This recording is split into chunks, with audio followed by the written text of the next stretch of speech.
Excellences, Messieurs les co-présidents, Excellences, Mesdames et Messieurs les chefs de délégation, distingués délégués, Mesdames et Messieurs, le Bénin est honoré de prendre part à cette conférence des Nations Unies sur l'eau et remercie le secrétaire général des Nations Unies.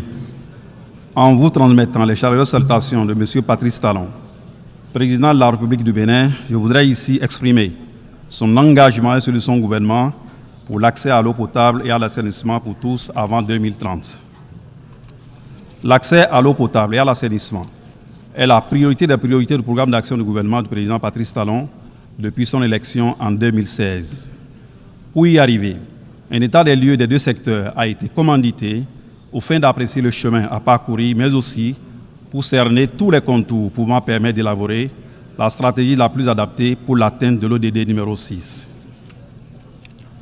En conséquence, d'importantes réformes ont été opérées et un vaste programme d'investissement a été élaboré pour impacter significativement les deux secteurs en vue de l'atteinte de l'ODD numéro 6. Ainsi, le gouvernement a fait le choix de séparer la gestion des eaux usées de l'approvisionnement en eau potable. Le ministère en charge de l'eau s'occupe désormais exclusivement de l'approvisionnement en eau potable et le volet assainissement a été transféré au ministère en charge du cadre de vie et du développement durable. Créer aussi une agence nationale pour l'approvisionnement en eau potable en milieu rural, directement rattachée à la présidente de la République. Cette agence est chargée de conduire l'élaboration de la stratégie, la mise en œuvre et le suivi de la gestion de l'eau en milieu rural. Focaliser la direction générale de l'eau sur la gestion intégrée des ressources en eau. Toutes ces réformes actées, le programme d'action visant un accès universel à l'eau et à l'assainissement a été mis en route avec la mobilisation d'importantes ressources pour la mise en œuvre de plusieurs projets devant desservir les populations non encore alimentées, estimées à environ 7 millions de personnes à l'horizon 2024, bien avant le terme fixé par les Nations Unies. Les progrès déjà enregistrés par les travaux achevés ont permis d'accroître d'environ 20 points le taux de desserte en eau potable en milieu urbain, passant de 54% en 2016 à 112% en 2022, soit une population totale impactée de 4 803 204 habitants.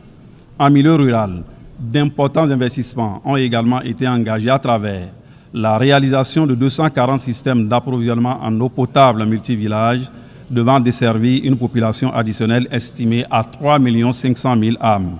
Les travaux de réhabilitation permettront de mettre en conformité et en état de fonctionnement correct 325 adductions d'eau villageoises.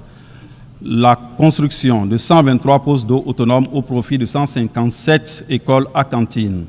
Au total, pour le milieu rural, les diverses réformes engagées ainsi que les travaux de réhabilitation des systèmes d'approvisionnement en eau potable et des postes autonomes d'eau réalisés et mis en service ont permis l'augmentation d'environ 35 points du taux de desserte en eau potable, passant de 42% en 2016 à 76,6% au 31 décembre 2022.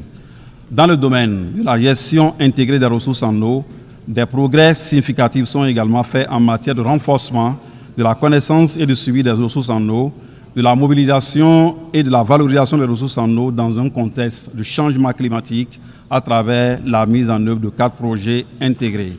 Dans le domaine de l'environnement, l'accent a été mis sur les grandes zones de concentration démographique, le Grand Nokoué, qui regroupe les villes de Cotonou, de Porto-Novo, d'Abomey-Calavi, de Sémé-Kodji et de Ouida, pour environ 3 millions de personnes, ainsi que la métropole du nord du pays, ville de Parakou et ses environs, pour une population estimée à 1 million d'habitants.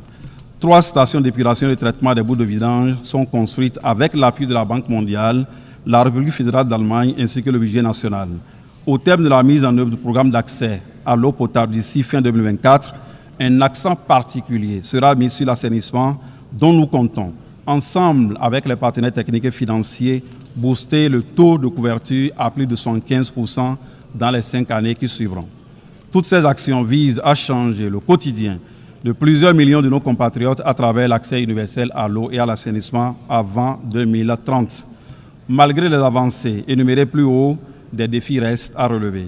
Une mobilisation internationale et une coopération plus active permettront sans doute de relever ces défis et de faire de l'accès universel à l'eau potable et à l'assainissement une réalité pour nos braves populations de nos villes et campagnes.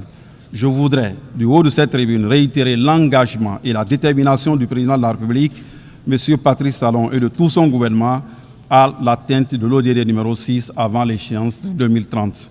C'est le lieu pour moi d'adresser nos profondes gratitudes à tous les partenaires techniques et financiers pour leur accompagnement. Merci pour votre aimable attention.